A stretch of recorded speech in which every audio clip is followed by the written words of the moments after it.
Boa tarde a todos, obrigada pela presença de cada um de vocês.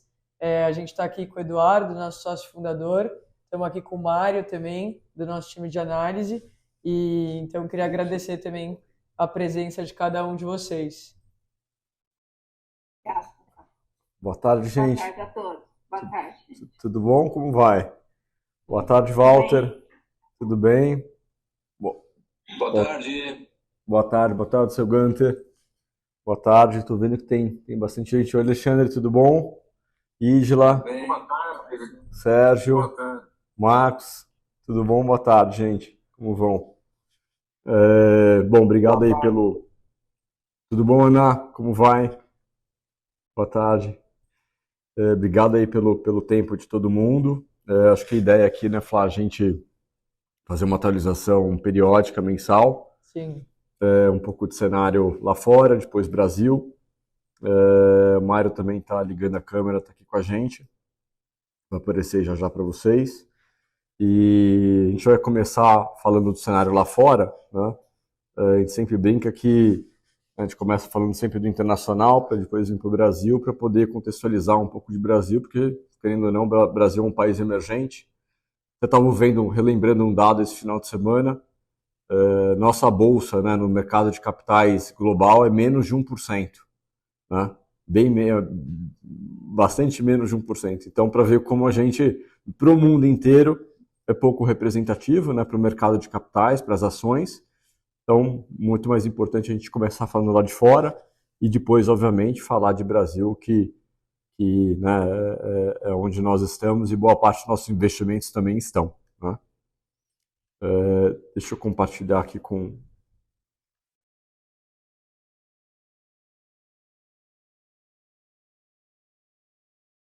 Ana, se você conseguir só colocar o Edu como host. Tá com ela. Ou também, Ana, tem um lugar que chama múltiplo, que eu posso compartilhar a tela também.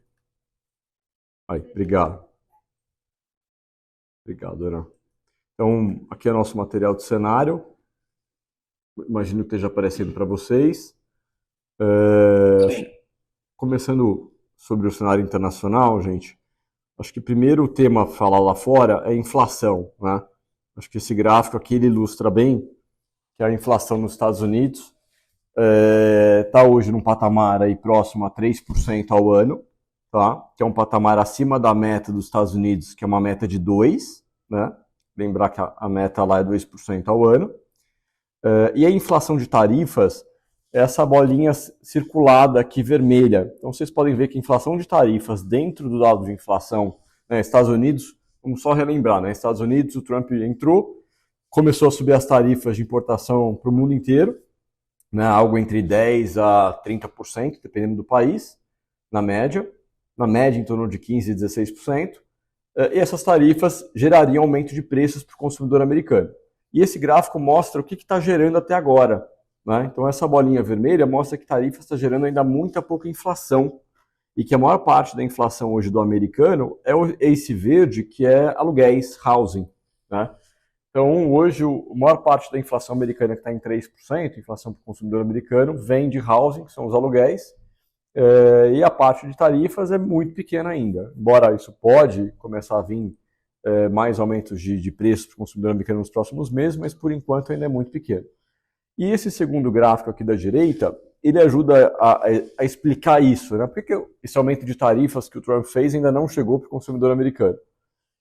Porque esse gráfico é um gráfico do preço de carros exportados do Japão para os Estados Unidos. Então, se a gente pega os carros exportados do Japão para os Estados Unidos, estão indo com um desconto de 15%, ou seja, 85% do preço antigo, que dá um desconto de 15%. Ou seja, isso leva a gente a crer que parte desse aumento de tarifas está sendo pago pelo fornecedor no seu país de origem. Então, por exemplo, o Japão, que é o caso, China, né, México, Canadá, Brasil e etc. E que outra parte está sendo paga pela empresa que importa nos Estados Unidos, e o restante que sobra vai para o consumidor americano, que ainda é muito pouco, né, na cadeia total. né? E um outro dado, eu estava até conversando com um cliente nosso que tem fábricas de doce, ele tem a maior fábrica de doces e guloseimas do Rio Grande do Sul do país, né? Rio Grande do Sul, Santa Catarina, etc. Ele exporta 30% do faturamento dele. E Estados Unidos, esse aumento de tarifa de 50%, pegou ele em cheio, né? O que eles estão fazendo, que ele me contou? Eles estão dando um desconto de mais ou menos metade, na média, dos clientes que eles têm nos Estados Unidos. Então, eles estão dando desconto na média de 25% para continuar vendendo para as empresas americanas. Né? Está comendo praticamente a margem dele, né, de exportação, só que no final ele acaba mantendo o cliente até você ter uma redefinição de como que vão ficar essas tarifas. Né? E outro tema importante, acho que Flá, quer falar sobre os empregos lá nos Estados Unidos? Claro. Então, outro tema importante também é a parte de mercado de trabalho nos Estados Unidos. Então, quando você olha para esse gráfico, você tem uma média móvel de 3 meses. Então, se você olhar para ele no governo do Biden, por exemplo, você tinha ali uma média em torno de 200 mil vagas, né, mensais, e hoje você está vendo, né, no final do ano passado também, ali próximo a 200 mil, mas você consegue perceber que começa a desacelerar essa adição mensal de empregos. Então, é interessante de olhar para isso, porque no final do dia, hoje, você tem um patamar bem diferente do que você tinha lá para 2023 e 2024, em torno de uma criação de vagas de entre mais ou menos 20, 30 mil vagas, né? Então, e até, né, Edu, acho que é importante de falar que o mercado de trabalho, junto com a inflação que você acabou de comentar, é interessante também, é super importante para o Banco Central decidir, né, o que ele vai fazer com os juros do país. Exatamente, exatamente. Então quer dizer que o mercado de trabalho está desacelerando num ritmo mais forte, né? Ao mesmo tempo que também a oferta de empregos, que é atingida pela restrição imigratória, também está diminuindo. Então, de um lado você tem a oferta que diminui e do outro a demanda que também está diminuindo. E o Banco Central já fez alguns cortes, né, Flá, de juros. Exatamente. E eu acho que o cenário mais incompreendido hoje, gente, é como que a economia americana cresce num ritmo de 2% ao ano, tá? Até agora, esses últimos trimestres, está crescendo num ritmo mais acelerado ainda. Mas como basicamente a economia americana cresce tanto, com o emprego caindo quase para níveis recessivos. Esse é o cenário de maior incompreensão nosso aqui, né, e de boa parte dos economistas também. Acho que uma coisa que explica bem isso é basicamente que boa parte do crescimento da economia americana hoje é influenciado por investimento que as empresas, principalmente as Big Techs, mas as empresas no geral, mas principalmente as Big Techs, fazem em inteligência artificial. Na verdade, é em infraestrutura para desenvolver inteligência artificial. Porque você precisa de uma infraestrutura de data centers, você precisa comprar chip, você precisa contratar nuvem. Então, toda a infraestrutura para inteligência artificial, que hoje as 10 maiores empresas nos Estados Unidos estão gastando 400 bilhões de dólares para criar essa infraestrutura ano. Isso é um valor a ano, 400 bilhões de dólares, né? A gente está falando aí de... o PIB do Brasil é um pouco mais de 2 trilhões de dólares. Então, a gente está falando de quase 20% do PIB do Brasil. Isso é muita coisa, né? Só investimento para criar infraestrutura para AI, inteligência artificial, que é basicamente data center, chip, contratação de nuvem e outras coisas, né? E aí depois, obviamente, vem geração de energia e tudo mais. Então, mais da metade desse crescimento da economia americana é puxado por gastos do governo das empresas americanas para desenvolver AI. E como desenvolver AI, né, comprar data center e comprar chip, que são as principais coisas, não emprega muita gente, né, fabricar data center, fabricar chip não emprega muita gente, você tem uma economia que cresce e, do outro lado, o emprego da economia tradicional, ele continua desacelerando, né, que é o efeito da política monetária de subir juros, né. Lembrando que na pandemia a inflação subiu, os bancos centrais subiram juros, o Banco Central americano subiu juros para 5,5%, a economia contraiu, isso ali para 2022, para 2023, e o resultado do emprego de hoje é o resultado dessa política monetária contracionista, né? E o emprego está quase em níveis recessivos, ainda não está, na economia real tradicional, e do outro lado você tem as empresas, algo em paralelo, investindo tanto em AI, né? que puxa o PIB para cima, mas ao mesmo tempo não puxa o emprego para cima, porque fabricar chip e fabricar data center não emprega muita gente. E esse gráfico aqui da direita, né, quando até a gente pergunta, mas será que tem uma bolha em inteligência artificial? Né, uma coisa que tem muita matéria sobre isso. Eu vou começar com a resposta e depois fundamentando o porquê. Primeiro, a gente não acha que hoje tem uma bolha em inteligência artificial. A gente acha que ela pode se criar. E até imagino que ela tem uma boa probabilidade de criar uma bolha em AI. Mas hoje, a gente não acha que ainda tem, porque as empresas, as big techs principalmente, na época ali da bolha da internet, elas negociavam a 50, 60, 100 vezes lucro. Ou às vezes até múltiplos de receita. E hoje as big techs negociam a 25, 30 vezes lucro. Então é puxado, é um valuation caro, é esticado, mas não é um valuation de bolha. Por quê? Porque elas entregam muito lucro. Elas estão conseguindo entregar muito lucro. Tá? E saíram os balanços das big techs na semana passada e vieram todos superando as expectativas de receita e de lucro. Né? Tanto que a ação da Google subiu 5% no dia, a ação da Amazon subiu 11% no dia seguinte. Né? Então, isso confirma que as empresas estão entregando muito lucro, diferente da época da internet ali nos anos 2000. E esse gráfico aqui, ele mostra que hoje o investimento feito em AI é aproximadamente 1% do PIB americano. Quase 1%, que é em linha com o que era o CAPEX feito naquela época da bolha da internet, que durou 5 anos, tá, gente? De 95 aqui até o ano aqui de 2000, né? Mas agora os múltiplos não estão iguais aos múltiplos, né? Eles estão muito mais... não estão baratos, mas eles não estão tão caros, né, tão puxados quanto na época da bolha. Tá? Acho que isso é o que mais responde à questão da bolha da internet. Tá? Uma outra coisa importante, né? Você está tendo uma corrida, como você tem hoje uma questão nos Estados Unidos, que é o emprego desacelera, como a Flávia bem colocou, a inflação está ali em 3%, mas não está pressionando mais do que isso. Abriu-se um espaço para o Banco Central Americano, o Fed, cortar juros. Ele começou um ciclo de corte ali de 4,5%, hoje em 4% ao ano, e tem uma expectativa de que ele possa cortar juros em dezembro, mais 0,25 para 3,75. Eles deixaram isso em aberto na semana passada, essa possibilidade, mas a gente acredita que tem uma boa probabilidade de cortar mais juros em dezembro, se os dados de emprego, de inflação não vierem quentes nos próximos dados que saírem. E se esses juros caírem, né, mais no ano que vem, lembrando que ano que vem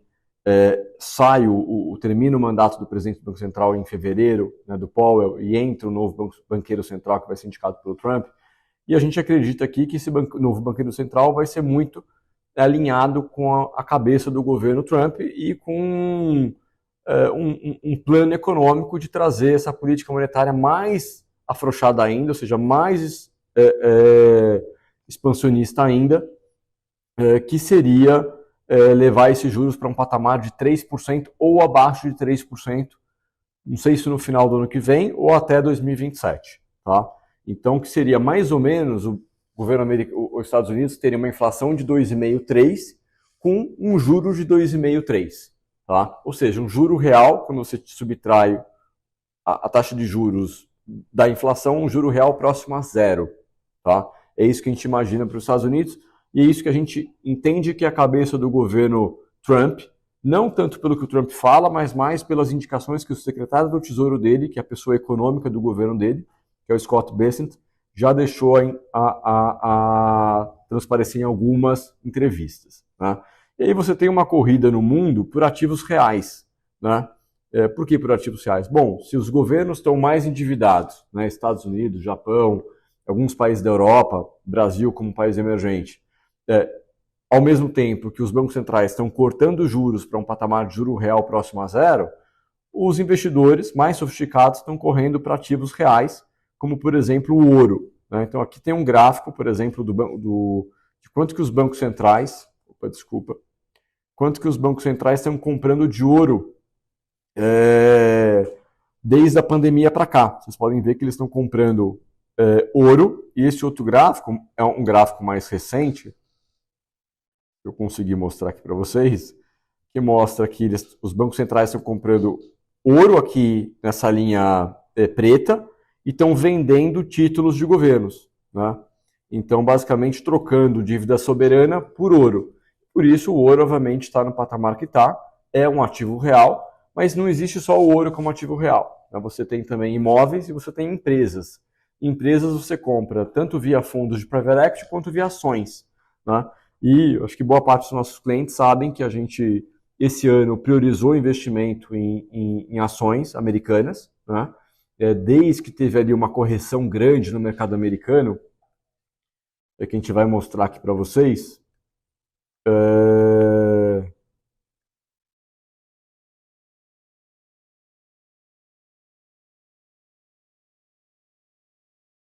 Ué.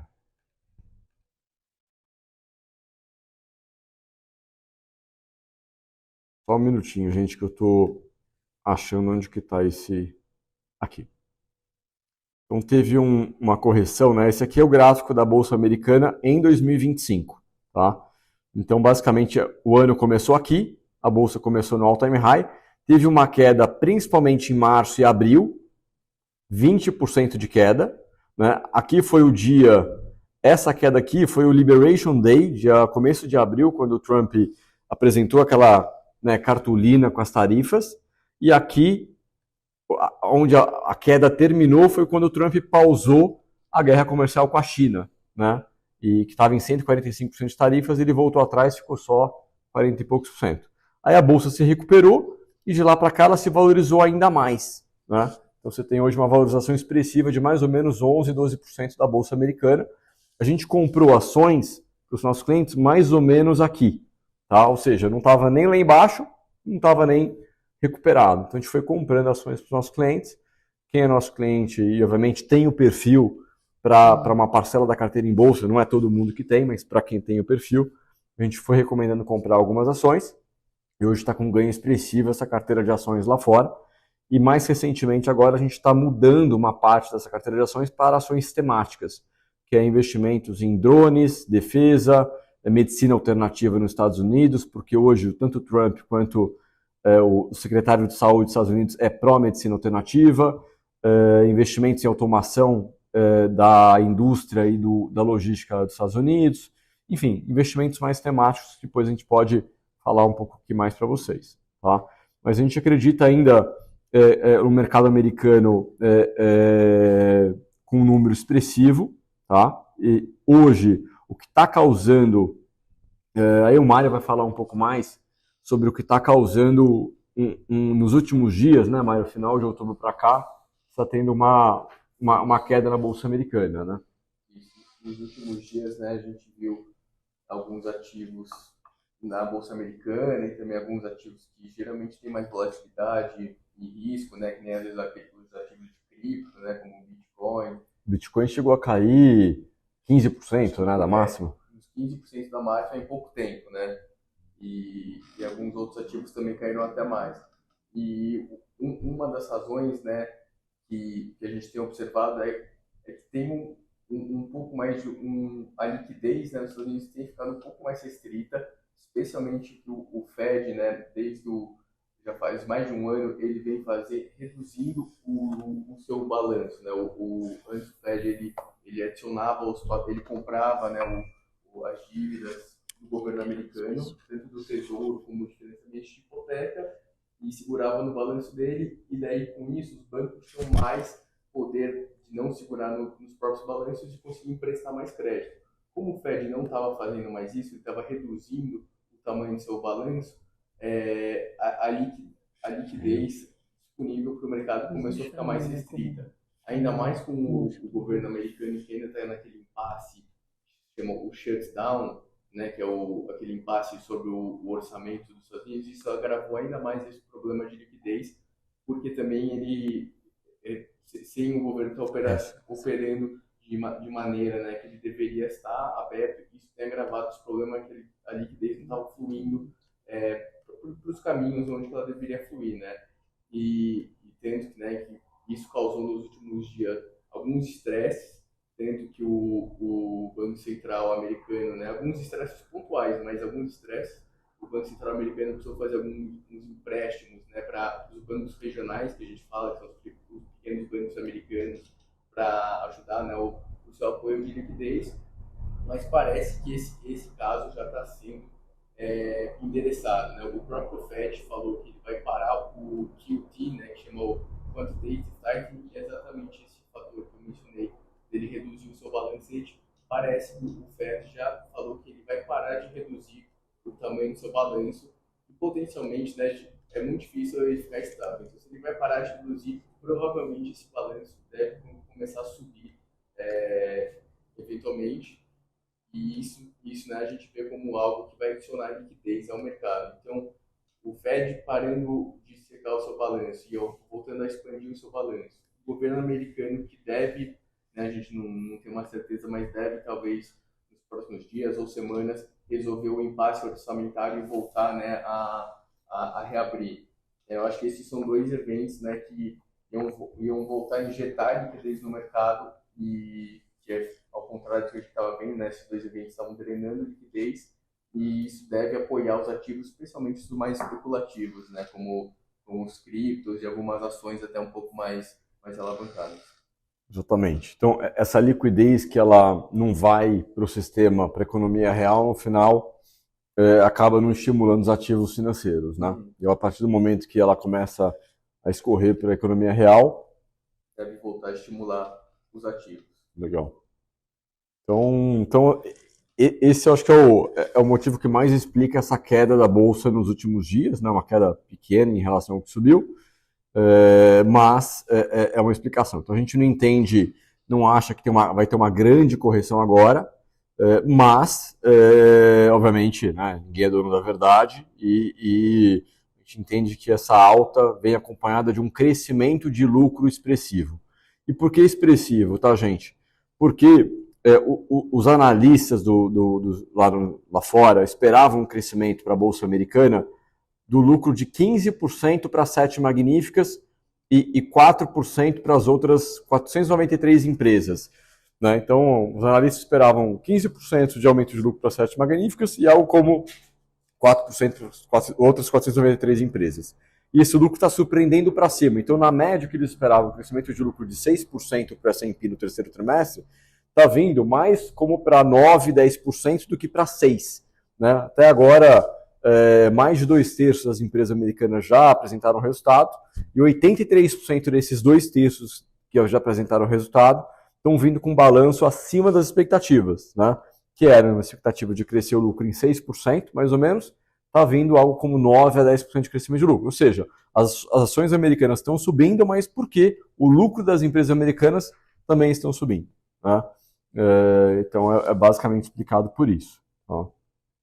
Então acho que assim, sobre Estados Unidos e o cenário internacional, tem mais alguma coisa, Flávio, que você acha que é importante a gente falar? Acho que só a parte do shutdown também que ainda continua, então no final do dia você tem aí, hoje você tem um Banco Central que ele ainda caminha, né, para ser bastante data-driven, então no final quando você tem a divulgação desses dados é super importante, né, para o Powell, porque você tem uma parte de mercado de trabalho, inflação, né, indicadores econômicos saindo, e quando você tem esse shutdown, né, ele acontece principalmente porque o Congresso não chegou num consenso ainda para o orçamento do ano que vem, então você tem uma série de impactos aí na economia, um deles é a divulgação desses dados, então isso também acaba trazendo, como o Eduardo comentou no início, né, existe uma dúvida aí de se vai cortar ou não os juros em dezembro, tem uma probabilidade que vai, mas no final também o Powell quis reforçar esse ponto da divulgação dos dados também. Então acho que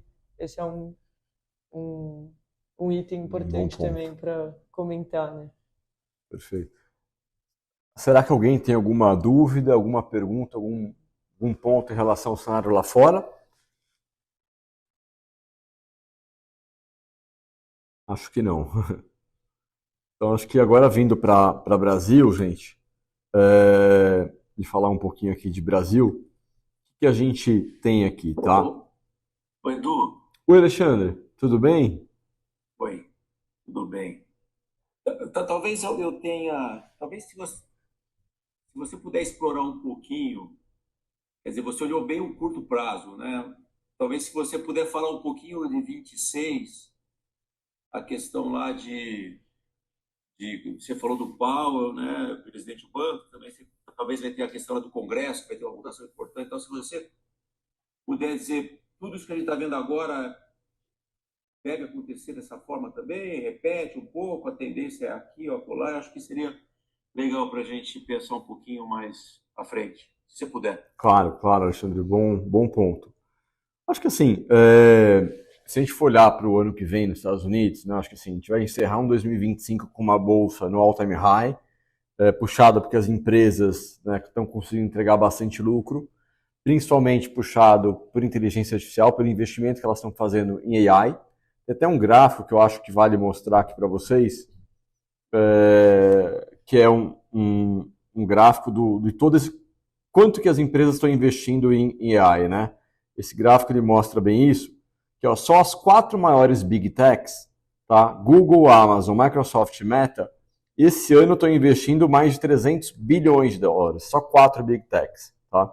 Ano que vem elas devem investir aqui 400 bilhões de dólares, ou seja, só as 4 Big Techs, Google, Amazon, Meta e Microsoft, desse ano de investir 300 bilhões em AI, vai passar a investir quase 400 no ano que vem. Né? Então, assim, do ponto de vista de economia e investimento, tanto das Big Techs quanto da economia tradicional, até em manufatura, né? Trazer manufatura de chip, trazer manufatura de farmacêutica, que eles estão trazendo uma parte para os Estados Unidos, né? Incentivando as montadoras. Então, você deve ter uma elevação do nível de investimentos e do CAPEX nos Estados Unidos no ano que vem. Então, isso deve ajudar a suportar a economia para 2026, do ponto de vista de investimento, CAPEX, né? Do lado do consumidor americano e do mercado de trabalho, né, como a gente falou, está acontecendo uma desaceleração do mercado de trabalho. O consumo ainda está ok, mas se o mercado de trabalho desacelerar ainda mais, você pode ter uma queda mais forte do consumo e aí sim impactar, né, os números das empresas e a lucratividade das empresas, principalmente de consumo e de serviços. Né? Ainda não está acontecendo, mas pode acontecer. Tá? Uma outra coisa que é importante também, hoje nos Estados Unidos, a gente fala, o americano investe muito. Realmente, o americano investe mais da metade do patrimônio dele em ações. Tá? O europeu não chega a ser como isso, é alguma coisa mais como 25%, 30% em ações, o americano é mais da metade em ações. Tá? Só que o americano que investe é mais ou menos 12%, 13% da população. Tá? Hoje nos Estados Unidos, um pouco mais de 60% da população americana basicamente trabalha para pagar a conta. Trabalha para sobreviver. Então, assim, o americano que de fato investe, sobra alguma coisa, no final do mês ele investe para construir uma poupança, é 12% da população. Então, o que está acontecendo? O consumo está bem principalmente para quem tem renda mais alta e para quem tem investimento que está se valorizando. Para o restante da população, o consumo está cada vez ficando mais apertado. Por quê? Porque a gente teve nos últimos anos inflação de alimentos, né, preços dos aluguéis que subiram até recentemente. Então, o consumidor americano, a maior parte do americano, a massa dos americanos, né, principalmente os 60% que trabalham para pagar conta e não sobra dinheiro para investir e não tem poupança, né, eles tiveram um consumo razoavelmente forte na pandemia com cheques que o governo transferiu para eles, consumiram, depois vieram desacelerando, a inflação subiu e agora eles estão meio que vivendo ali no limite. Tá? Tanto que o crédito para carro, né, financiamento de carro e cartão de crédito está no all-time high de inadimplência. Né? Por quê? Por conta disso. Né? Então, assim, a economia real da massa dos americanos está passando por uma certa dificuldade. Quem está bem é uma parcela menor que tem poupança, tem investimento, etc. Né? E, obviamente, as empresas que estão no all-time high de lucro, porque não é que, no final, essas empresas, Microsoft, Google, Amazon, Meta, Nvidia, metade do que elas vendem é para fora dos Estados Unidos. Então, o fato delas estarem muito bem não é nem porque os Estados Unidos estão super bem, é porque o mundo está consumindo muito serviço, né, da Microsoft, da Google, comprando o chip da Nvidia, né, Facebook, Instagram, na Meta, gerando muita investimento em propaganda. Por isso essas empresas estão no time high de lucro. Tá? que o mundo está consumindo isso e, obviamente, metade vem dos Estados Unidos. Mas o consumo em si, para boa parte dos americanos, é uma preocupação de como que vai ser nos próximos 2 anos por conta do mercado de trabalho. Porque se o mercado de trabalho desacelera, essas pessoas que já estão vivendo com dificuldade vão passar a viver com mais dificuldade ainda, e aí é um risco para a economia como um todo. Só para contextualizar, tá, Alexandre, pessoal? E aí você vai para um próximo ponto, que é, bom, ano que vem você tem a eleição, né, os midterms nos Estados Unidos. Obviamente seria muito importante para né, no caso do Trump e o Congresso dos republicanos, que a economia estivesse bem e o mercado financeiro, as ações estivessem também bem, para que tivessem mais probabilidade de poder se reeleger, né? O que eu acho, tá? Eu acho que como a gente teve uma correção muito grande da Bolsa Americana esse ano, tá? Esse ano você teve uma correção, só para a gente relembrar aqui, de mais de 20%, quase 20% do S&P, tá? Então, deixa eu ver se eu consigo limpar esse gráfico aqui. Então, a Bolsa chegou a cair 20% entre março e abril, né? E, obviamente, isso aqui foi impulsionado pela questão das tarifas, né? E aí o mercado entrou no modo de sobrevenda e a Bolsa caiu 20%. Nas estatísticas, gente, estatísticas de muitas décadas, falam que a Bolsa Americana tem quedas de 20% a cada 4 anos na média. E quedas de 5 a 10% 2 vezes por ano. Tá? A gente teve uma queda de 20% agora em abril. Eu acho difícil o mercado entrar numa sobrevenda tão grande nos próximos 12 meses, a não ser que você tenha uma crise dessas que aparecem, né? Que ninguém controla, como a crise de 2008, como a pandemia em 2020, né? Como a bolha da internet em 2021, né? Que você tem esses eventos. Mas aí seria uma crise aguda que aparece. Tá? Aí sim poderia ter uma correção de 20% ou mais e isso atrapalhar as eleições do governo e Congresso. Tá? Agora, se não houver uma crise, se não tiver uma correção muito grande na Bolsa Americana, se o mercado de trabalho não tiver uma queda abrupta, a que leve uma queda do consumo, da demanda e afeta a economia real, né? E se a inflação não tiver um repique alto, hoje ela está em 3%, e ela continuar desacelerando nos próximos meses, por conta que os aluguéis estão voltando para um preço mais baixo, eu acho que você poderia ter uma probabilidade de ter um 2026 bem, não digo que vai ser um ótimo ano como foi para a Bolsa igual 2025, mas um 2026 ok para bem, como possível eleição favorável para os republicanos no Congresso. Agora, sobre política também, isso é muito instável, né? Acho que assim, o Trump, assim, sem questão ideológica de governo nenhum, a gente aqui não é nem assim, nem um lado nem outro, a gente só acompanha os fatos, os números e apresenta. Mas o Trump vem causando, né, estava até comentando com um cliente hoje de manhã que tem 6 meses de governo, parece que tem 2 anos, né? Porque é tanta coisa que acontece que você fala, poxa, parece que tem muito mais do que 6 meses de governo, né? 6, 7 meses de governo. De tanto evento que acontece hoje que a gente ouve falar de Trump, né? Então, acho que assim, política tudo é instável e acho que você poderia ter algum evento, mas, grosso modo, a gente espera um 2026 razoável, se não houver esses pontos, esses elementos que a gente falou, que é uma queda abrupta do mercado de trabalho, com uma queda do consumo. 2, uma queda forte do mercado acionário americano, que já teve uma agora em abril, e normalmente isso acontece a cada 4 anos, né? Uma queda grande de 20%, e que o consumidor americano consiga ir razoavelmente ok com uma inflação no número que está, sem subir mais. Agora, se a inflação subir, né, se o emprego piorar, aí sim, acho que a gente poderia ter uma probabilidade muito maior de você ter uma alternância no Congresso. E um ano pior. Legal. Para 2026, um ano pior. Tá? Eu acho que você falou também, Eduardo, da questão das ações temáticas, né? Quer dizer, claro que você do Profora você tem essa diversificação. Se você escolher as temáticas que independente do que aconteça com o Congresso e tal, vão continuar sendo, vamos dizer, importantes, aí você consegue diminuir um pouco aumentar um pouco as chances de fazer bons negócios, né? Exatamente, Alexandre. Exatamente. Um bom ponto que você colocou, até acho que vale a gente gastar um tempo com essas ações.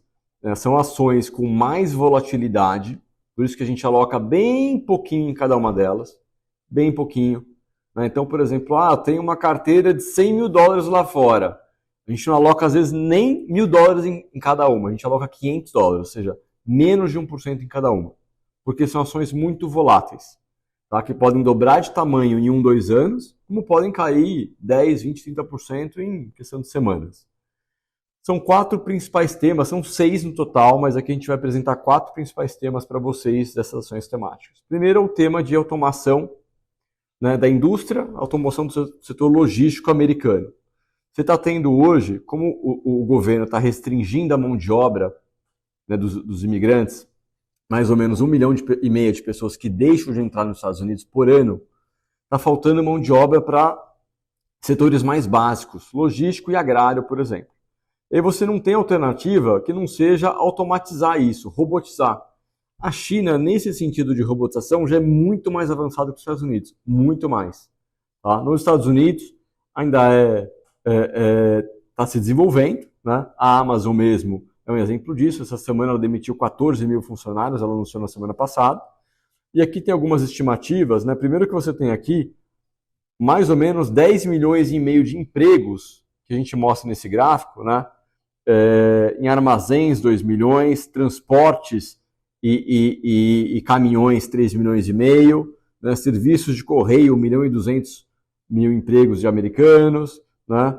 E outros 3 milhões e 600. Vocês somam esses 4 grupos aqui, dá 10 milhões e meio de empregos, né?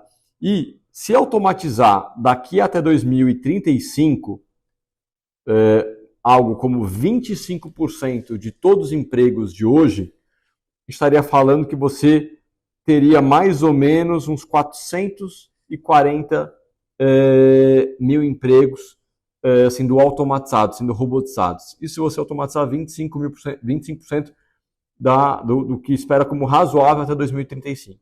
Se você automatiza 50% até 2035, ou seja, em 10 anos, que eu também acho provável, a gente está falando de 875 mil empregos. Tá? E tem poucas empresas que fazem isso nos Estados Unidos. Tá?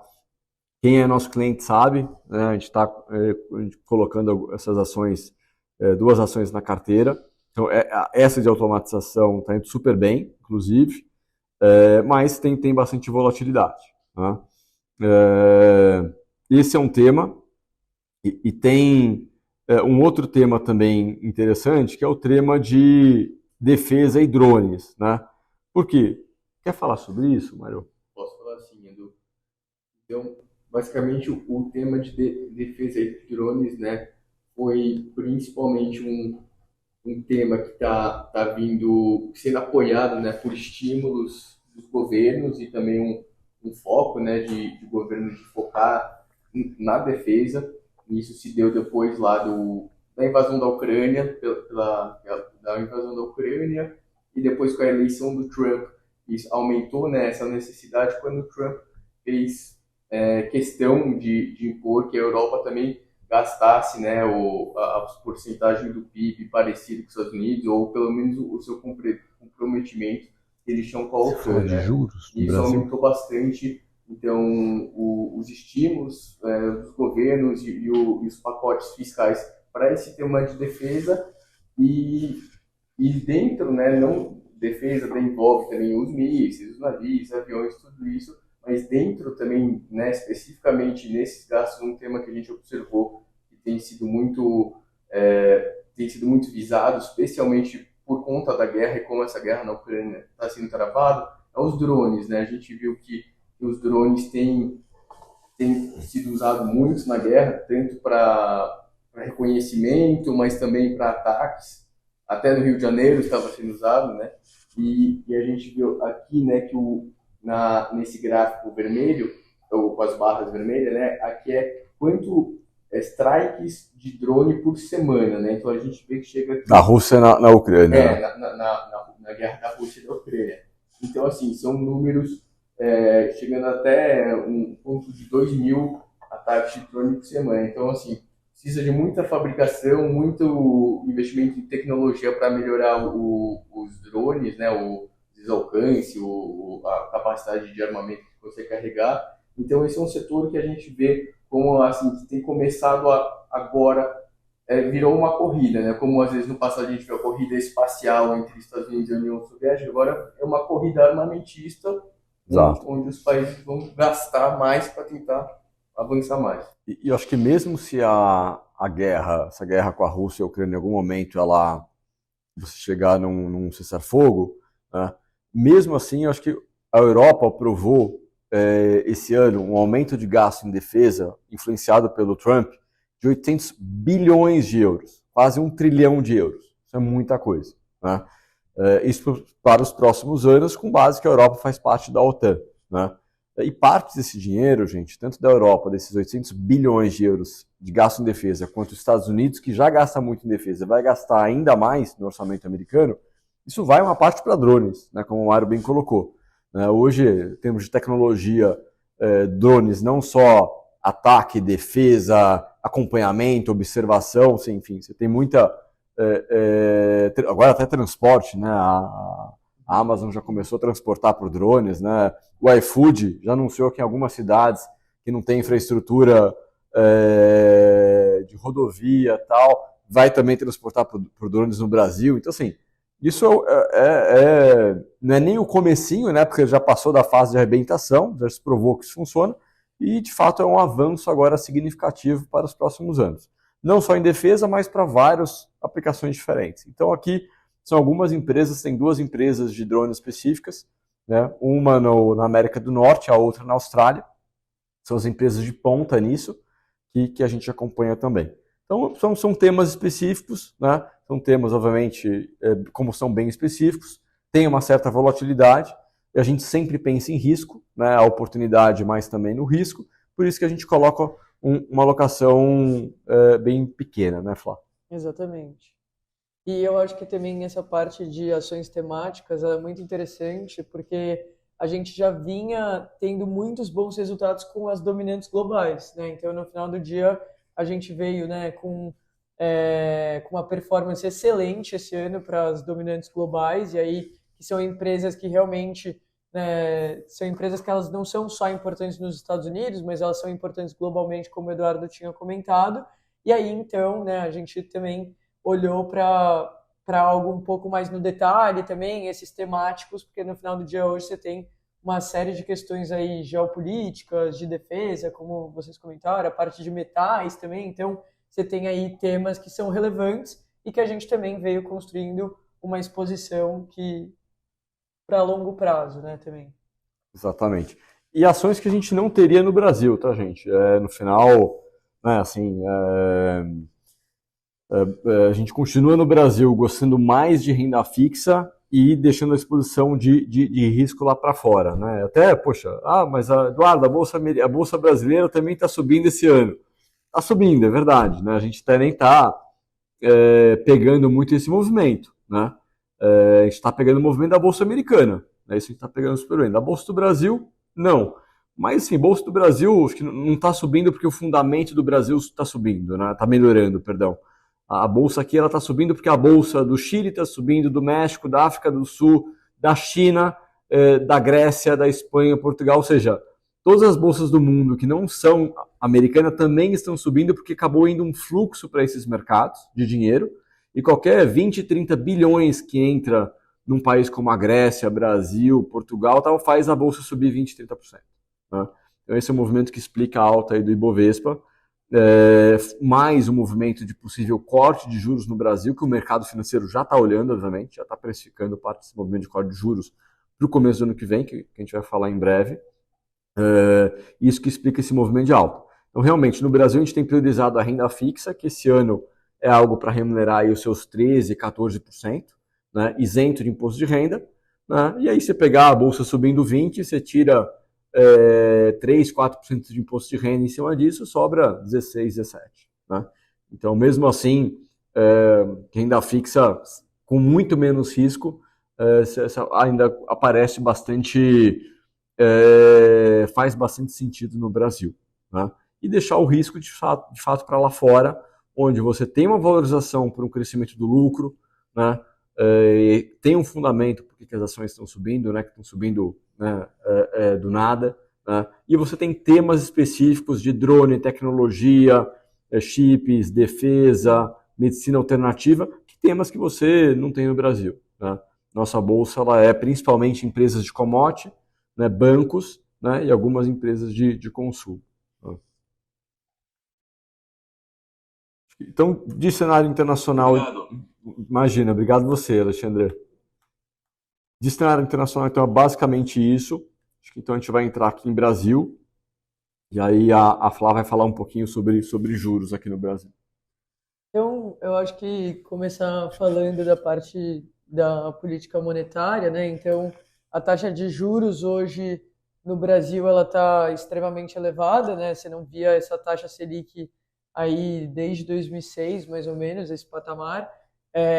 E aí você vê que o juro real também, né? Então, a diferença entre a inflação para a Selic, né? A taxa de juros é extremamente grande essa diferença, né? Então, e isso fruto também, principalmente, né? O Banco Central ele veio subindo juros por conta do maior problema que a gente tem hoje para o Brasil, que é o risco fiscal, né? Hoje a gente tem, quando você olha da ótica de gastos que o governo tem feito, gastos que o governo quer fazer, e até quando você olha também isso, né, o crescimento dos gastos públicos com relação ao crescimento do Brasil, da economia, é algo que não fecha a conta. Então, no final do dia, você tem aí um problema de longo prazo, um problema estrutural para o Brasil, e o Banco Central veio fazendo um excelente trabalho de subir juros, e isso que tem, na verdade, até ajudado também em outros indicadores que a gente vai falar, mas eu acho que o principal ponto hoje a Selic é 15%, hoje vai ter uma decisão do Copom também, que o mercado espera que se mantenham esses juros, mas para o início do ano que vem a gente deve já ver, né, um ciclo de corte. Né? Exatamente. Isso apoiado porque você tem uma inflação que está desacelerando, né? O mercado tinha uma expectativa do IPCA terminar esse ano acima de 5%, entre 5,5% e 6%. O IPCA deve terminar abaixo de 5% esse ano, e a previsão para 2026 é que o IPCA termina em 4% ou até um pouco abaixo de 4%. Isso porque os juros a 15%, como a Flávia bem colocou, ele segura a economia, ele desacelera a economia e a inflação, obviamente, desacelera atrás. Tem um risco para isso, tá, gente? O risco para a parte de política monetária e inflação é a inflação dos alimentos. Né? A inflação dos alimentos ela contribuiu muito em 2025 para uma queda da inflação. Tá? Isso porque o preço das commodities no mundo caiu e o dólar saindo de 6,20 para 5,30 ajudou a inflação dos alimentos a cair. Mas o que está acontecendo recentemente é que o preço dos fertilizantes, conforme a gente mostra nesse gráfico, está subindo em dólar um número bastante agressivo, algo como 25%, 30% em dólar o preço dos fertilizantes. Quando você traz para real, está subindo ainda mais. A gente tem um cliente que é do agro, ele comentou que os preços de fertilizantes em reais estão subindo mais do que lá fora. Normalmente, quando o preço de fertilizantes sobe, o preço dos alimentos também sobe alguma coisa atrás. Tem uma correlação entre os dois, como a gente mostra nesse gráfico, né, preço do fertilizante em bege e preço dos alimentos em preto, isso nos Estados Unidos. Né? Então, um risco para 2026 é a inflação dos alimentos começa a voltarem a subir, né? Isso pressionar a inflação para cima e o Banco Central não ter tanto espaço para cortar juros assim como a gente imagina hoje. Né? Então, hoje a foto, a gente poderia dizer que a gente espera um corte de juros do Banco Central para o ano que vem, mais para março do que para janeiro. Tá? O juros está em 15%, então a gente espera que ele levaria esses juros para 12%, 12,5%, é um corte pequeno, mas que já poderia ser benéfico para a Bolsa, para títulos de renda fixa de longo prazo, que a gente tem bastante, e para a economia real também. Né? Mas se essa inflação dos alimentos começar a aparecer em algum momento, isso pode interromper esse ciclo de corte de juros. Na economia, a gente sabe que tudo é imprevisível, né? E é isso que a gente está monitorando aqui. Né? Mas o nosso cenário base ainda é acreditar num ciclo de corte de juros no ano que vem, com o Fed lá fora nos Estados Unidos cortando juros, isso apoia o Banco Central aqui a cortar juros também, isso ajuda, né? Isso seria positivo, né? Poderia ser positivo para a Bolsa, para juros futuros, etc. Inclusive, parte da alta da Bolsa já é explicada porque o mercado financeiro já projeta que vai cair juros no ano que vem. Então, o mercado financeiro está antecipando isso, comprando uma parte em ações, comprando uma parte em títulos de renda fixa. Então, parte desse movimento já está sendo antecipado, né? Mas, obviamente, se acontecer, você ainda tem uma outra parte desse movimento de alta dos mercados que pode acontecer no começo do ano que vem. Tá? Por que no começo do ano que vem, tá, gente? Porque a gente vai dividir aqui a perspectiva para o Brasil no ano que vem em 3 fases. Só mostrar isso aqui para vocês, que é basicamente as medidas que o governo já está colocando na rua para poder fazer frente à eleição em 2026. Né? Então, o atual governo está colocando algumas medidas como reforma do imposto de renda, né? Que vai colocar 45 bilhões de reais a mais na economia, conta de luz grátis para 16 milhões de brasileiros, possível reajuste do Bolsa Família, Vale Gás, Pé de Meia, Farmácia Popular, crédito consignado na ordem de 100 bilhões de reais, que já uma parte disso já foi para a economia, outra parte ainda vai, créditos para reformas de casa, 40 bilhões de reais que ainda vai entrar na economia, reajuste dos servidores públicos de mais ou menos 44 bi de real entre esse ano e o que vem. Então, se a gente somar todos esses elementos aqui, gente, a gente está falando de mais ou menos 250 bilhões de reais até o final do ano que vem que devem entrar na economia pelo governo. Isso representa quase 3% do PIB, 2,5% do PIB brasileiro. É bastante coisa. Então, isso deve gerar o quê para o final do ano que vem? Inflação e uma piora do fiscal. Uma piora dos quadros dos gastos fiscais do Brasil. Então, a inflação não vai gerar em janeiro, fevereiro. Ela vai demorar aí mais ou menos 9 meses, 1 ano para ela começar a aparecer. Ou seja, 2027 vai ser um ano que a inflação deve voltar a subir no Brasil, porque vai ter muito dinheiro na economia no ano que vem. Né? E, consequentemente, os juros devem voltar a subir por conta disso. Né? E o fiscal, como a Flávia colocou, deve voltar, já está no holofote, mas vai continuar no holofote ainda mais. Né? A perspectiva que fica para o mercado, né, por isso que a gente dividiu em 3 fases, é essa aqui. Tá? O primeiro cenário para o Brasil, ele vai de agora até março do ano que vem. Tá? Mais ou menos aí 5, 6 meses mais ou menos. Tá? Por quê? Porque é o cenário do Fed cortando juros nos Estados Unidos, que é positivo para países emergentes e para as bolsas dos países emergentes. Né? Lembra que eu falei que a Bolsa do México está subindo, do Chile, do Peru, da Bolívia, da China, porque Fed cortando juros normalmente é positivo para os países emergentes e vai um fluxo de dólar para os países emergentes. Tá? E o Brasil é um país emergente que está se beneficiando desse movimento internacional. E aí você traz para o Brasil, com a inflação desacelerando e o Banco Central possivelmente cortando juros aqui em março, algum momento do primeiro semestre do ano que vem, isso normalmente é positivo para os ativos brasileiros. Então o mercado hoje está negociando, deve continuar negociando nos próximos, pelo menos até março, esse ciclo positivo. Por que a gente colocou um ponto em março? Porque se o Banco Central começa a cortar juros no Brasil em março do ano que vem, o diferencial dos nossos juros com os Estados Unidos, ele diminui. No Brasil hoje os juros são quanto? 15%. Estados Unidos era 4,5%, está 4%. Possivelmente vai cair para abaixo de 4% em 2026. Então, os Estados Unidos caindo e o Brasil se mantendo. A hora que o Brasil, o Banco Central no Brasil, começa a cortar juros, quando que está previsto? Primeiro semestre do ano que vem. A gente apontou março, mas pode ser ou depois ou pode ser até antes. Se ele começa a cortar juros, esse diferencial de juros começa a diminuir. Isso vai impactar o quê? O real. Né? Hoje o real está sendo beneficiado, né? Está se valorizando em relação ao dólar por conta do Fed cortando juros. A hora que o Banco Central aqui começa a cortar juros, esse benefício deixa de existir e como ele pode cortar 2 a 3% de juros, ele vira um risco para o real. Tá? Então a gente acha que uma janela oportuna para mandar recursos para fora já vinha sendo já há alguns meses que a gente vem sugerindo para os nossos clientes e deve continuar possivelmente aí até o primeiro trimestre do ano que vem. Tá? Normalmente, final de ano, só para a gente lembrar, como as multinacionais remetem lucro para o exterior, o dólar sazonalmente tende a subir um pouquinho nos últimos 1, 2 meses do ano. É sazonal. Mas, como ninguém, né, é dono da verdade, a gente acha que ainda é uma boa janela esses próximos meses. A hora que o Banco Central começa a cortar juros aqui, essa janela começa a ficar mais apertada, né? E mais para metade do ano que vem, ou seja, maio, junho do ano que vem, vai ser quando o mercado financeiro começa a negociar, a colocar no preço as eleições, o risco eleitoral. E o risco eleitoral para o mercado, a gente sabe que se manter um atual governo, que é um governo sem plano econômico nenhum, né? Óbvio, tem plano de transferência de renda, assistencialismo, várias coisas, mas sem um plano econômico para o fiscal, para os gastos, para o orçamento, para a inflação, né? Para uma distribuição de renda mais equacionada, né? O mercado vai precificar os próximos 4 anos de Brasil muito negativos, tanto para a Bolsa, quanto para o dólar, quanto para os juros. Né? Que é um governo que gasta mais do que o orçamento permite e coloca muito dinheiro na economia, acaba gerando inflação, isso eleva a necessidade de subir juros, né? E, consequentemente, eleva o quadro que a gente está vivendo hoje. É um quadro de juros altos e um quadro de um dólar num patamar também mais apertado. Né?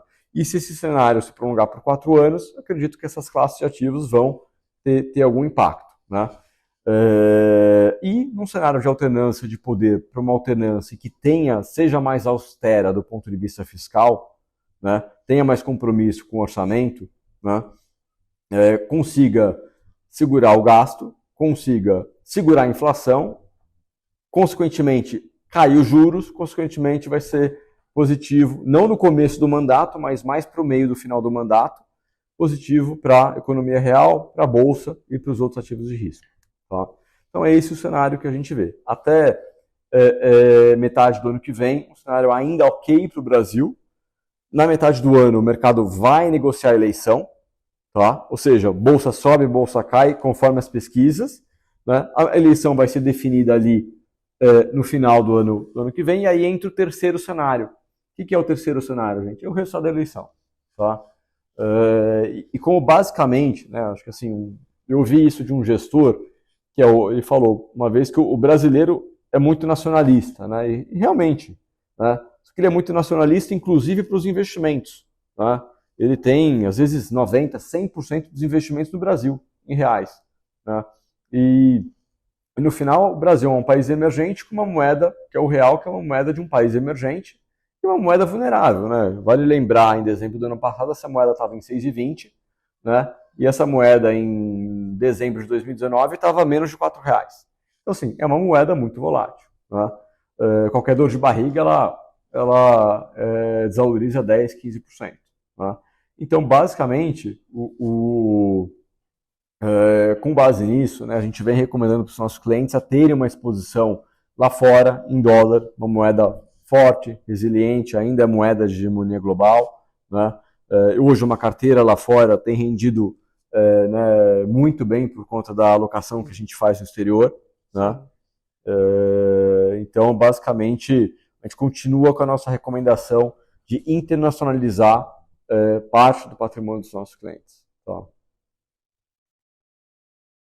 Exatamente, eu acho que e até uma das prioridades que a gente tem seguido, né, aqui, de aproveitar essas janelas de câmbio.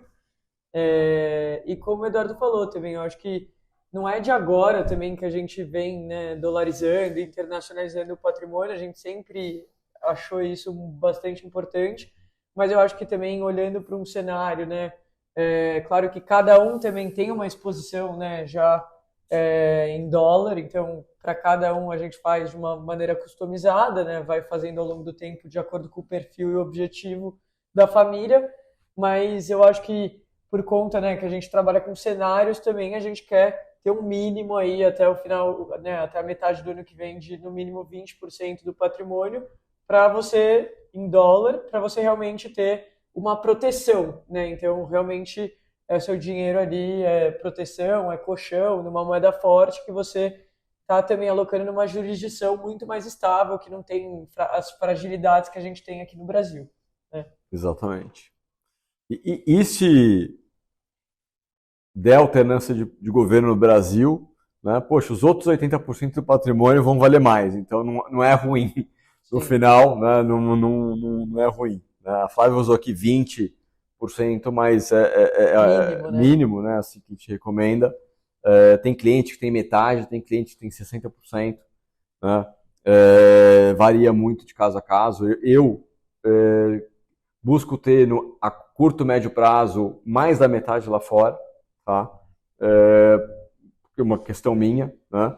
Então varia de cada um, né? Varia de vários elementos de cada um, tá? Mas a gente recomenda assim ter uma exposição do patrimônio fora. Esse é um gráfico que mostra o dólar contra o real, né, nos últimos, desde 2011 para cá. Vocês podem ver que tem picos de volatilidade, como aqui, como aqui, como aqui, né?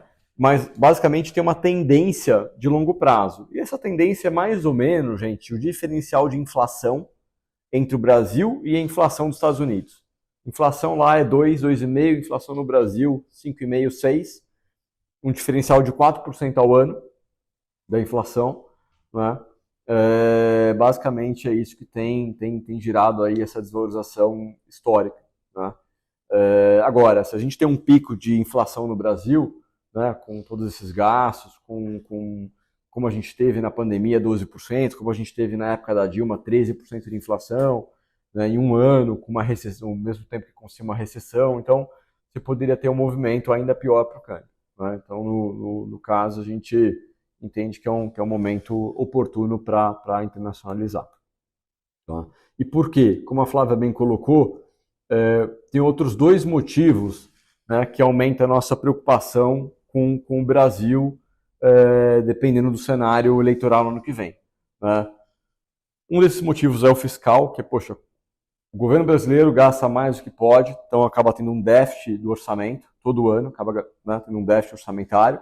E aqui a gente mostra que até 2027, ele gastando nesse ritmo que gasta, que é mais ou menos 7% ao ano de déficit fiscal nominal, tá? Basicamente, quase tudo isso é explicado por juros, né? O déficit do orçamento do governo é em torno de 0,40 agora, para esse ano, o restante de 6 e pouco é juros, pagamento de juros, no total 7% ao ano, tá? Que é o que a gente mostra no eixo vertical aqui. Então é um gasto de 7% ao ano, podendo chegar ao endividamento PIB em quase 90% do PIB até 2027. Se a gente compara com vários outros países emergentes, vocês podem ver que o Brasil tem uma dívida maior e tem o maior gasto orçamentário ao ano, né? Então esse é um risco que, assim, o mesmo governo se reelegendo por mais 4 anos, esse risco vai se aguçar. E o mercado vai colocar isso nos preços ativos, né? Em câmbio, bolsa e juros. E o segundo risco, gente, é a conta externa brasileira, tá? A conta externa brasileira hoje tem um déficit de quase 80 bilhões de dólares por ano, né? Se você compara com o tamanho do PIB brasileiro, dá quase 4% do PIB, dá mais ou menos 3,6% do PIB de déficit de dólar que sai todo ano para fora. E aí imagina, se o déficit hoje já está em 80 bilhões de dólares por ano, se esse governo se reelege no ano que vem, né, as importações continuam fortes, né, as exportações como estão, né, e você tem mais saída de dólar para fora, esse déficit pode aumentar, né? Então, basicamente é um outro risco que a gente enxerga também aqui, especificamente para o câmbio, tá? E para o governo poder equalizar o fiscal, né, com o juro real que está hoje de 7%, ele precisaria, e o PIB crescendo 3%, ele precisaria economizar mais ou menos 3% de superávit primário. E ele está tendo um déficit de 0,4% no primário, no orçamento do governo. Então, assim, a gente não vê esse governo gerando superávit de 3%. Né? É praticamente impossível esse cenário. Então, não tem muito uma equação que vai fechar. Tá? Essa é a nossa preocupação de longo prazo com o Brasil. Não digo nem de 1, 2 anos, essa preocupação de 5, 10, 15 anos com o Brasil. Tá? Então, basicamente, por isso que um dos motivos importantes que a gente recomenda diversificar lá fora.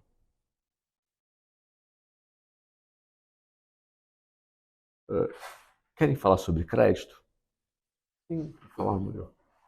O Alexandre acho que tem uma pergunta. Edu, Oi, Alexandre.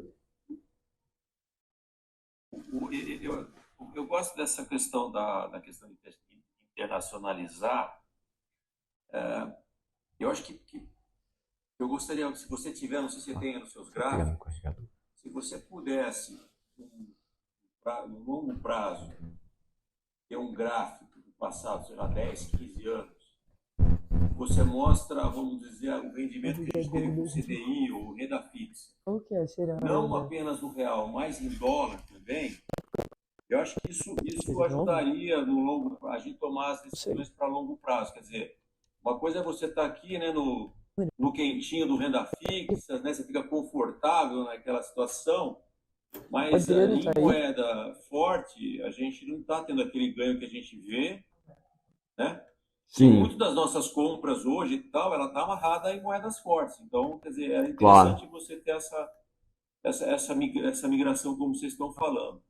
Essa Então, comparação, se você né? tiver esse gráfico, depois você pode passar para a gente, eu acho que ia ser legal, né? Quer dizer, a variação do CDI, por exemplo, ou dos rendas fixas em real ao longo dos últimos anos, 15 anos, e o que isso em moeda forte significa. Perfeito, Alexandre, perfeito. Ó, aqui a gente tem um dado, tá? Que é um dado de 2014 até final do ano passado, tá? Ou seja, 10 anos, e um dado de 2004 até o final do ano passado. Então, o gráfico da esquerda é um gráfico de 20 anos, o gráfico da direita é um gráfico de 10 anos, tá? A linha amarela é o CDI, então é a renda fixa no Brasil, né? A linha cinza é o IMAB, que são os títulos de inflação que protegem a inflação, que são os papéis que a gente mais vem recomendando para os nossos clientes, né? Ou seja, rendeu mais que o CDI, muito mais que o CDI nessa janela de 10 ou 20 anos, né? Tanto aqui quanto aqui. E a linha vermelha são ativos no exterior, é a Bolsa Americana. Tá? Então, basicamente, quem investiu aqui, obviamente, na Bolsa Americana, teve um retorno, né, muito melhor que investir no Brasil em renda fixa e muito mais que investir no Brasil em Bolsa. Tá? Agora, uma carteira lá fora, né, balanceada, que tem uma parte em Bolsa, uma parte maior em renda fixa, né, a Bolsa subiu 10% ao ano nos últimos 10 anos, a Bolsa Americana. Uma carteira balanceada subiu alguma coisa próxima a 6,5% ao ano. Tá? Que tem algo como 25%, 30% em bolsa e o restante em renda fixa. Tá? Se você pegar 6,5% ao ano, né, em 10 anos, é quase 100% de retorno. Tá? Mais a variação do dólar, né, que saiu de um patamar ali de 3 para 5,30, poxa, você teve uma valorização não tão expressiva quanto Bolsa Americana, né, mas uma variação também bastante expressiva do que investir no Brasil em renda fixa. Em 10 anos, Alexandre, e pessoal, quem investiu no CDI é como se tivesse ganhado dólar mais 4%. Mas não é 4% ao ano, é 4% acumulado em 10 anos. Ou seja, é dólar mais zero. E 4% em 10 anos é zero, né? Muito pouco. Então, isso quem investiu no CDI, deu dólar mais zero. Né? E aí você pega uma carteira que dê dólar mais 6,5 ao ano, poxa, você está falando de, até sendo mais conservador, dólar mais 5% ao ano, você está falando que em 10 anos você teria 60% a mais. Tá? Então é bastante coisa. Com um risco menor, tá, Alexandre? Porque, né, ter renda fixa em dólar tem muito menos risco do que ter renda fixa em real. Né? Se não, com juros em 15%, gente, se fosse excepcional investir no CDI no Brasil a 15%, você teria trilhões de dinheiro de gringo entrando no Brasil. Trilhões, não é nem bilhões, é trilhões. E não tem. É porque o estrangeiro, né, percebe que, assim, mesmo juros em 15%, ele prefere não investir tanto em renda fixa no Brasil. Ô, Eduardo, tá me ouvindo? Oi, Walter. A gente está sim, tudo bem? A questão do endividamento da economia americana, da economia, enfim, do país. Porque há também lá nos Estados Unidos, como de um modo geral, em vários países hoje em dia, a questão da dívida, do problema fiscal, que vem aumentando esse problema sistematicamente, e parece que os governantes, de um modo geral, não estão muito preocupados com essa questão. Então, eu me pergunto o que aconteceria com a economia americana se realmente houver um descontrole fiscal. Qual a implicação disso para a economia americana, num médio prazo, digamos assim? Walter, bom ponto. Lembra que a gente falou há pouco tempo, né, que os investidores globais mais desconfiados com as dívidas dos governos, né, estão alocando mais em ativos reais, porque estão mais preocupados de fato com as dívidas dos governos, a dívida soberana. Né? Se a gente for pegar os Estados Unidos em si, a gente tem o Japão, tem alguns países da Europa, como França, por exemplo, né? Países emergentes, China mesmo está crescendo bastante a dívida, mais que os Estados Unidos. E aí você vai para os Estados Unidos, o endividamento do governo hoje é uma dívida de 38 tri para um PIB um pouco acima de 30 tri de dólar. Né? Mais ou menos 120% do PIB em dívida. Só que hoje, né, até o ano passado, a dívida dos Estados Unidos crescia 7% ao ano, era o déficit. Né? Hoje esse déficit está reduzindo de 7 para 6. Então o governo atual está conseguindo reduzir o déficit em pequenas coisas. Né? Segundo ponto, lembra que o governo quer reduzir os juros para um juro real zero, ou seja, um juro num patamar de mais ou menos 2,5%. Eu acredito que o juro até o final de 2028 nos Estados Unidos vai chegar algo como 2,5%, tá? Que é o plano econômico do governo. Reduzindo o juro, você reduz despesa com a dívida. Então esses 38 trilhões de dívida do governo americano, que custa hoje mais de 1 trilhão por ano de juros, de dólar, vai reduzir pela metade. Então o déficit, ao invés de crescer 6, só por esse movimento poderia passar a crescer 4 e pouco. Só por esse movimento de queda dos juros. Como a economia americana está crescendo algo como 2 a 3% ao ano, uma dívida de 4 para frente com um crescimento de 2,5, 3, você tem um problema de 1. Tá? Então, hoje, a foto no ano passado era mais preocupante que hoje, Walter. Hoje é menos preocupante um pouco que o final do ano passado, e eu acredito, e espero também, obviamente, que nos próximos 2, 3 anos essa foto seja mais saudável que hoje. Tá? Pelos não só indícios, mas pela própria economia que o governo está conseguindo gerar esse ano. E não digo nem Trump, tá, gente? Isso aí é uma... Eu acarretaria esse movimento para o secretário do Tesouro americano, que se chama Scott Bessent, a gente já falou deles algumas vezes, tá? Que vem fazendo um trabalho de colocar as finanças um pouco mais no trilho. Obviamente, com, né, uma economia, um governo super, né, volátil, como a gente está vendo lá, né, e está acontecendo, mas na parte de finanças eu acredito que estejam fazendo o que eles podem. E talvez, né, você falou em Trump ou Bessent, mas assim, uma coisa é você ter uma dívida desse tamanho no país chamado Estados Unidos, outra coisa é ter a dívida que a gente tem no Brasil, no país Brasil. Quer dizer, são dois países muito diferentes, independentes de governantes, são dois países bem diferentes, e aí essa diferenciação que a gente precisa lembrar também. Exatamente, Alexandre. Ótimo ponto. Ótimo ponto. Então é isso, gente. E aí a gente gostaria de fechar falando com vocês sobre crédito. Né? O Mário vai falar aqui sobre a nossa visão de crédito no Brasil. Perfeito, Edu. Eu acho que assim, a maioria dos nossos clientes já sabem, né? Mas a gente é bem conservador com crédito aqui especialmente no Brasil, né? De modo geral também globalmente, mas no Brasil a gente é mais rigoroso ainda com crédito. Até às vezes a gente fala, né? Tem reuniões com os bancos, com os times dos bancos e nossa visão é até mais conservadora do que as equipes mais conservadoras, né?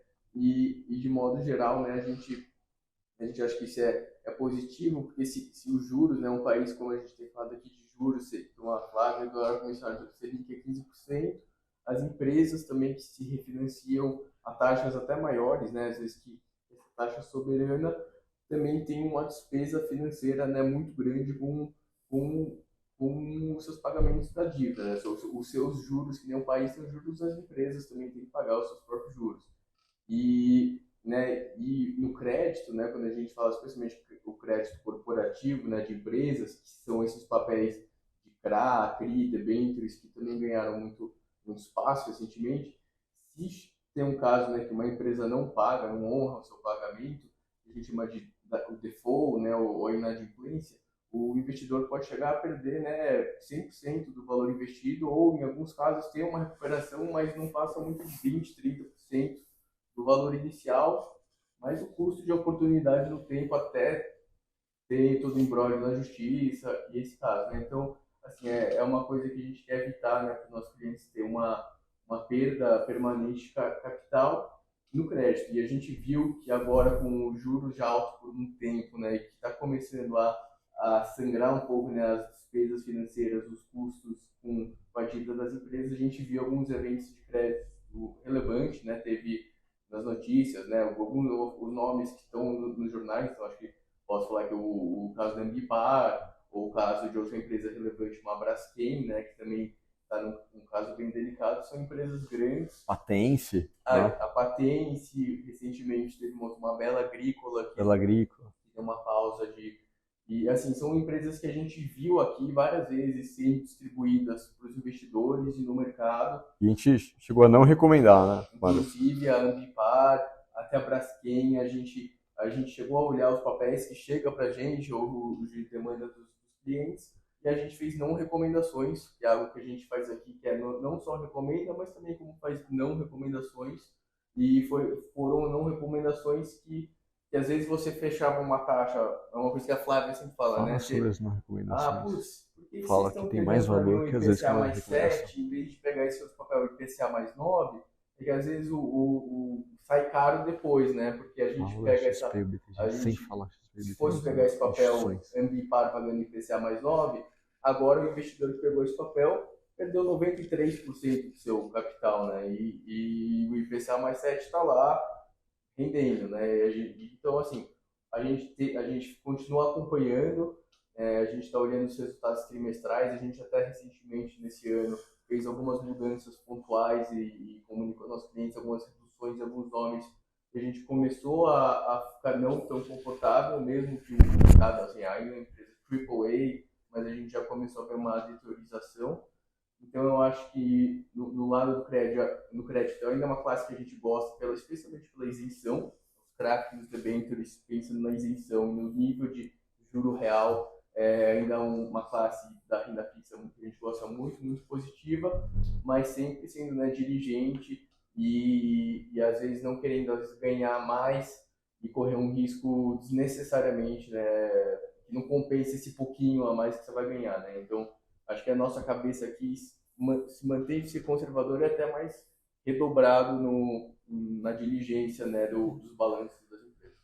Exatamente. E eu acho que um ponto importante, né, no final do dia é uma não recomendação, principalmente num cenário de hoje, né, que você tem os juros altos, as empresas, né, de certa forma mais endividadas, né, no final uma não recomendação ela pode ter um valor muito maior do que uma recomendação até, porque no final do dia a gente está aqui desviando, né, os nossos clientes dessas bolas quadradas que vêm aí de grandes instituições financeiras. Então, eu acho que, no caso até, né, que o Mário comentou que saiu em muitas mídias, e aí eu e o Eduardo também, a gente reforçou bastante isso com os clientes, né? Se você investiu, por exemplo, tiveram investidores que investiram 100 mil reais, por exemplo, em Ambipar e saíram com 7 mil reais. Então, você tem uma perda de capital aí de 93 mil reais, né?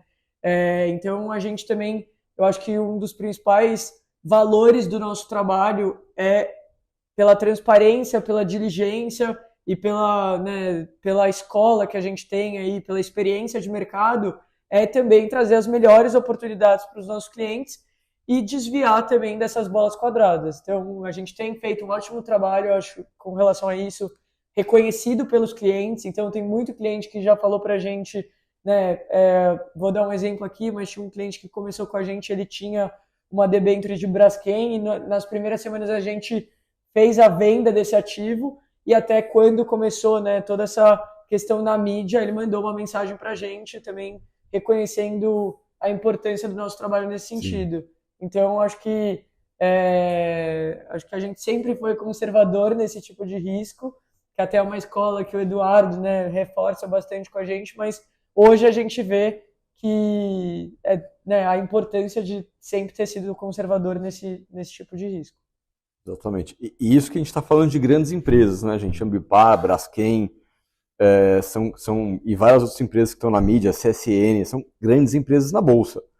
A gente fica imaginando o cenário das médias e pequenas empresas. Se para as grandes está complicado, as médias e pequenas deve estar muito mais complicado. Tá? E aí tem vários fundos de FDICs, chamados FDICs, que os bancos também distribuem, que emprestam dinheiro para as médias empresas.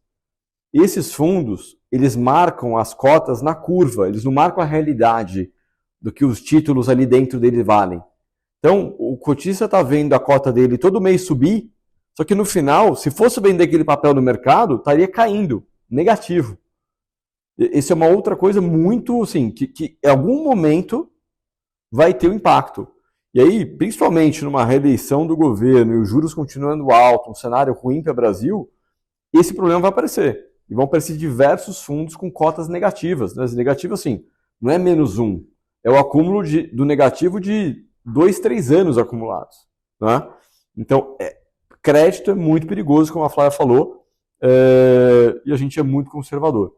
Tá? A gente não gosta de perder nenhum real em crédito.